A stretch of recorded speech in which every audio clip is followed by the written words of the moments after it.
घर में दाखिल हुआ तो देखा बीवी बैठी रो रही है। क्या हुआ, मैंने पूछा। ये आंखें क्यों लाल कर रखी हैं, सब खैरियत तो है ना। आज उस कमीने ने बीवी के कहने पर उस बुढ़िया को फिर मारा। वो फिर हिचकियों से रोने लगी।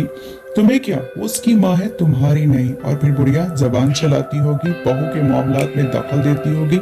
मैंने उसका गम गलत करने के लिए कहा। जुबान चलाती होगी, मामलात में दखल देती होगी। आपको कुछ पता भी है, उस बेचारी को फालज है, उठने बैठने के लिए सहारे की मोहताज है। अटक अटक कर अपनी बात पूरी करती है। बीवी ने तल्खी से जवाब दिया, पहले तुमने कभी बताया ही नहीं कि उसको फालज है। मैंने अनजान बनते हुए कहा, 1000 दफा तो बताया है, मगर आप कपड़ों के अलावा कुछ याद रहे ना। बीवी बोली, अच्छा छोड़ो, हम कर भी क्या सकते हैं। मैंने मौजू बदलने की कोशिश की। मेरा दिल करता है बुढ़िया को अपने घर ले आऊं कुछ दिनों के लिए।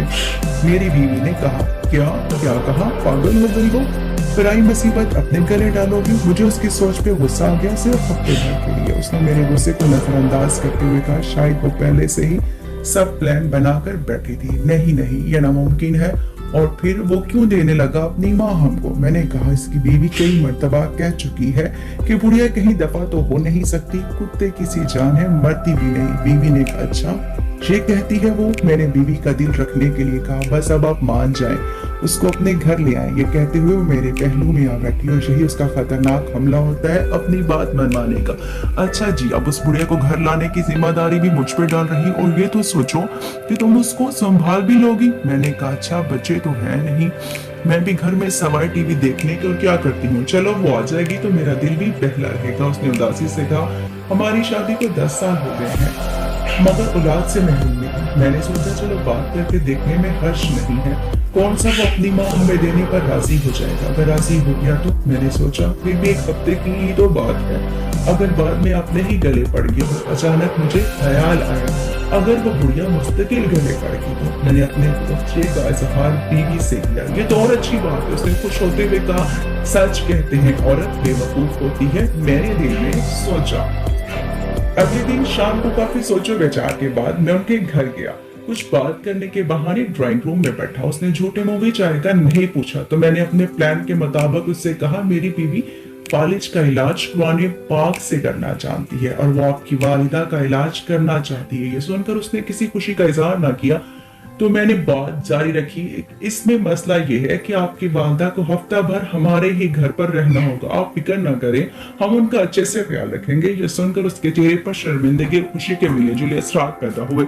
उसने थोड़ी सी बहस के बाद इजाजत दे दी। मैंने उठते हुए कहा, इलाज में 15-20 दिन भी लग सकते हैं। उसने और भी खुशी महसूस की। कहने लगा, सलीम साहब, मैं तो चाहता हूँ मेरी माँ ठीक हो जाए, भले महीना लग गया। और यूं इस तरह माँ मुस्तकिल हमारी ही होकर रह गई। अगले दिन वो बुढ़िया हमारे घर मुंतकिल हो गई। बस वो बुढ़िया क्या थी, सफेद रुई का गाला सा थी, नूर का एक ढेर सा थी, लागर सी, कमजोर सी, जिसे जमाने भर के गम उसके नूरानी झुर्रियों भरे चेहरे पे तहरीर थे।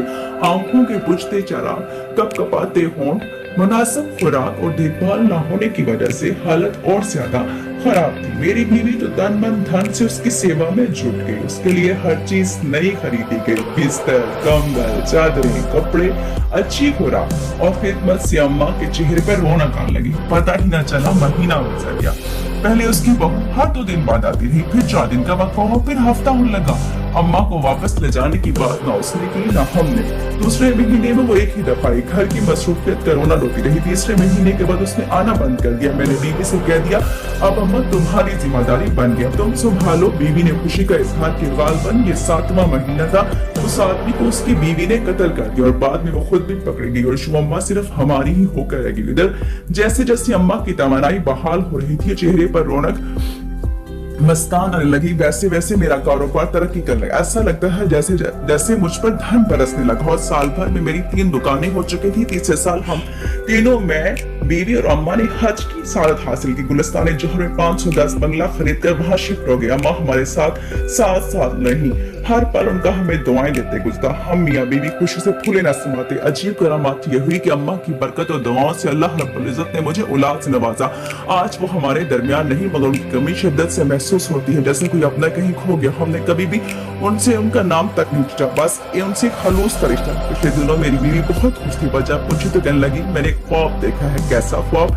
मैंने देखा कि मैशर कर रही है, सब हैरानों परेशान खड़े हैं, उनमें मैं भी खड़ी। इतने में अम्माई मेरा हाथ पकड़ने लगी, मनीरा इधर आओ, मेरे साथ चल, तुझे पुलसरात पार करा दूं। मैं उनके साथ चली, हम एक बाग में से गुजरे, थोड़ी देर में बाग खत्म हुआ, मैं मैदान में आ गई। अम्मा कहने लगी पुलसरात पार हो गया। मेरी आंख खुल गई, मुबारक हो भाई, बहुत अच्छा ख्वाब है, मगर तुम्हें ख्याल ना आया, कसम से मैं इतनी परेशान थी कि चलो खैर हमें भी कोई ना कोई मिल जाएगा जो पुलसरात पार करा दे।